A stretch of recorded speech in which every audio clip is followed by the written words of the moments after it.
This is me. I'm Ole.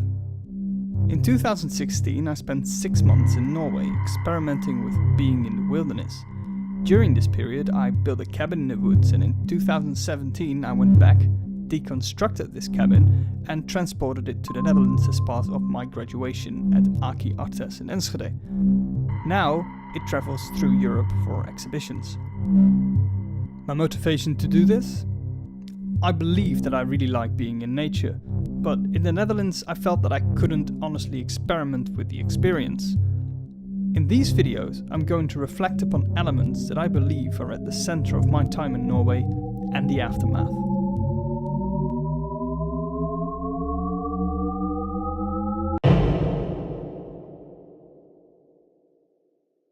Now the Norwegian forest and the Dutch forest, like one that I'm in right now, are quite different among each other indeed.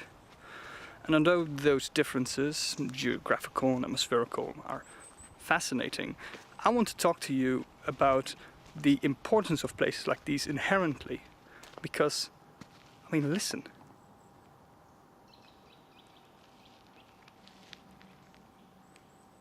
This is becoming an ever so rare commodity, to much concern.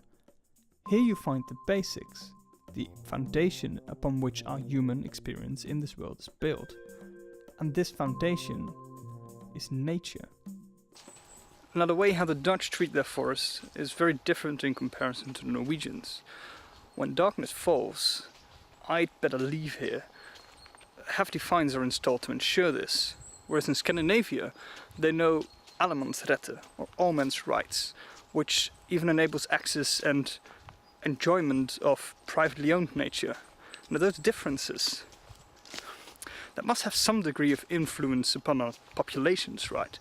Thinking about it, you will today most likely barely know a soul who lives as close to nature compared to 200 years ago.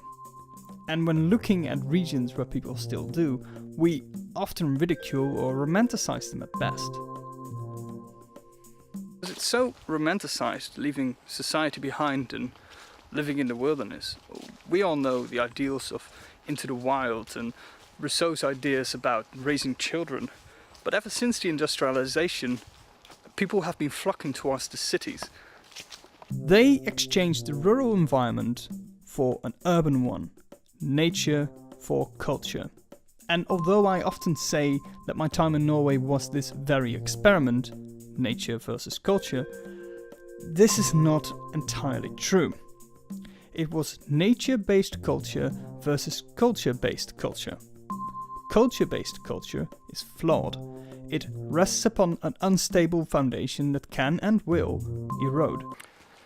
So it's no wonder that Henry Thoreau was so infuriatedly frustrated with having to pay taxes to a society that he chose not to be part of.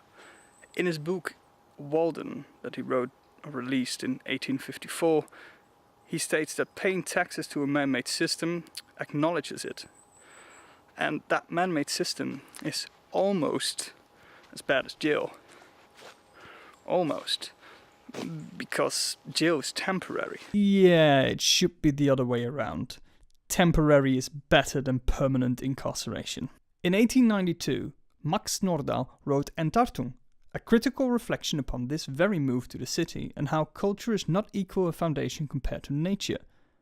Most likely you know the word Entartung from the term entartete Kunst, as used by the Nazis. In 1937 they hosted an exhibition showcasing the negative influence of modernism upon the mind.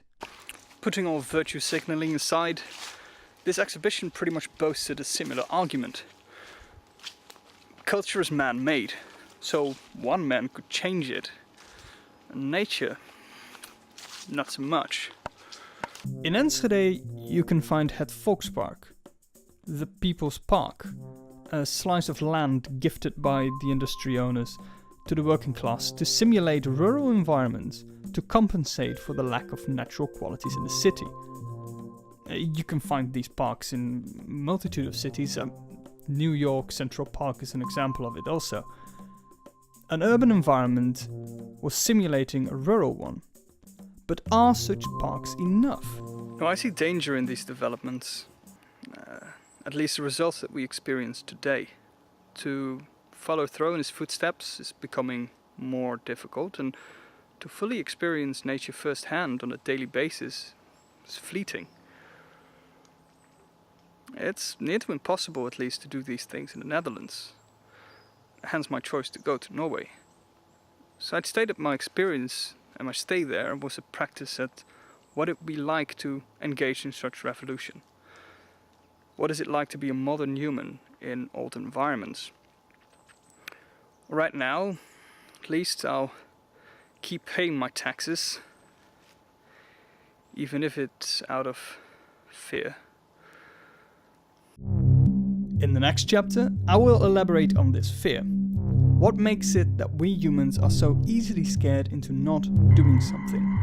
And how can we revolt against this?